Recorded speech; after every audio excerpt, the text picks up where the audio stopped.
The 305, the Magic City, the MIA, the city that everyone wants to live in the state of Florida, and that's Miami. Or at least we thought so. So for the first time since 1970, the population of Miami is actually decreasing. But Joe, I thought everyone and their mom wants to move to Florida and they all want to move to Miami. I thought so too, but apparently there's more people that want to leave than they want to come here. But why in the world is that? So we're going to cover that in today's video.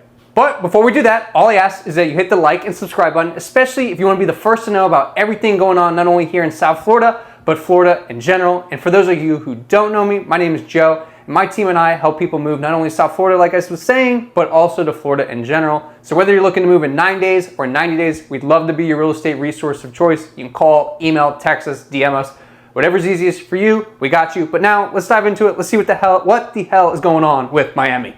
So first up, let's talk about like what's going on with Miami. So from 2020 to 2022, the city of Miami actually had a negative net migration. It had 80,000 people leave, but the state overall had a 3% population increase. So obviously people are still moving to Florida. It's not a Florida issue. It's more so a Miami issue. But why is that?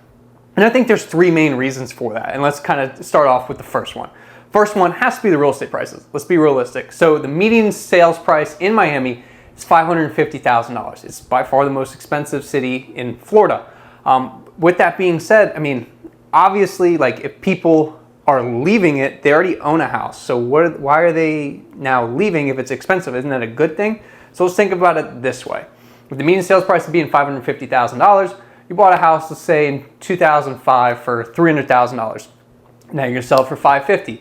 Well, you sell that house and now you have two issues. Number one, you got to go get into a more expensive home and you have possibly higher taxes and everything that goes along with that. But also number two with that, I mean, you might not be able to find anything. It's not like we do have a whole lot of inventory as well. So when you start looking at it, it's just like, I've now sold and I made a ton of money on my investment and I have all this cash in my pocket, but I can't afford to buy anything that's either just as nice as my house that I just sold or bigger than the house I just sold. So like, where in the world am I gonna go? I can't stay here in Miami. So what a lot of people in Miami are doing, and the thing that we're seeing in South Florida in general, is a lot of people from Miami-Dade are moving to Broward, a lot of people from Broward into Palm Beach, and a lot of people in Palm Beach are moving into Stuart, Port St. Lucie, and Vero, and everyone's just working their way north. And the main reason for this is, let's be realistic, it's expensive.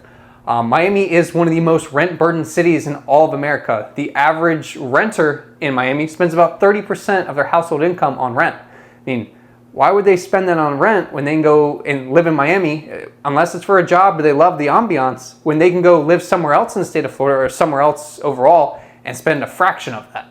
I think number two has to be what's going on with the condos down here in Miami. So for those of you who don't know, when Surfside collapsed, we had a lot of new rules go into place with a lot of these condos who have to keep up with their maintenance. And obviously we found out a lot of them are not keeping up with their maintenance. So now, not only are the condo owners having to pay their HOAs, which are also getting raised, they're also having to pay assessments on top of that to bring these buildings up to today's standards. So they're redoing balconies, concrete, all those different things. So a lot of these buildings were built quite a while ago in the 70s and 80s, and they're on the beach, and the salt air and salt water is just deteriorating them. So think about it this way. You can either have your unit paid off, or you can have a small mortgage, let's call it $1,500 to $2,000. So now your HOA, a lot of these buildings is being raised and you're right around the $700 to $1,200 mark. Then you're having an assessment on top of that for God knows how many months. And your assessment's also another $1,000 a month. So now let's just call it, you're at $2,000 a month between the HOA and assessments. And your mortgage payment was only $1,500. Why in the world am I gonna spend more money on things that I'm never getting money back on to live in this unit? So a lot of people are then selling these units and just moving out completely because they don't wanna deal with it. It's just a lot of headache, it's constant construction, and it just doesn't make sense for them to live there. And number three has to be the development, traffic, and noise. So let's be realistic. Miami has definitely blown up over probably the last 5 to 7 years, and just everything going on there, it's awesome, I love it. But there's a lot of people who don't like it because think about it. Let's say you're living in a building right here and right over here, they're redoing a new building. So there's gonna be construction all day and night. They're gonna have the road closed down pretty much all the time. Traffic's gonna suck. And you're just having an influx of in and out people all the time. And some people either love it or they hate it. And to be paying all this money and have the constant noise, construction, and just traffic jams, a lot of people are just not with it. They're just like, you know what, it's not worth it to me to live here and to be able to enjoy and have the walkability and have all those different aspects when I can go live just maybe 20-30 minutes further away, or just move to a different part of Florida in general and not have to deal with that. Like, I'm not saying that you won't have development in other areas, but the amount of projects and things going on in Miami is definitely awesome, and it's great because we're very bullish on what the city is going to become, because think about it, they're really growing at a very rapid pace. But in the meantime, in that like in-between time, that tweener time, it can suck because it is loud, there's a lot going on, and people just don't like it. So they're just getting out and they're just like, you know what, peace, I'm out, I'll go deal with something else somewhere else. Okay, but where are all these people leaving Miami for? So like I said before, a lot of them are staying in South Florida and they're going to like Broward and Palm Beach County, and they're realizing there's more to South Florida than just Miami. Because I'll be honest with you, people who live in Miami think South Florida is Miami and there's nothing else. But there is. That's another topic for another video.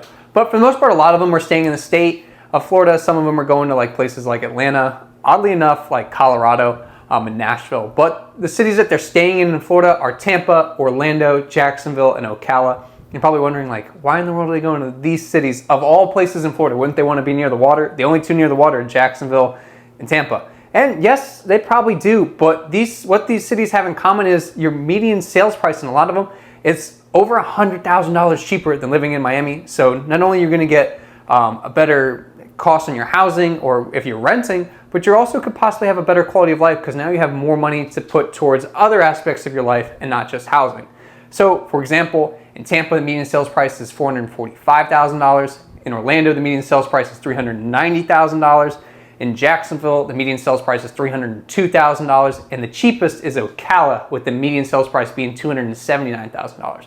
And in all these places, it's arguable that you get a lot more house for your money and possibly a lot more land. Ocala, by far, you definitely get a lot more land. But in these other ones, you do get bigger houses. Like if you're going to compare, let's say, a $500,000 house in each of these cities compared with that one in Miami, I mean, the house in Miami is going to be probably 1,200 to 1,800 square feet. While the houses in all these other cities is probably be closer to like 2,200 to 2,700 square feet and possibly updated, completely renovated, and things like that.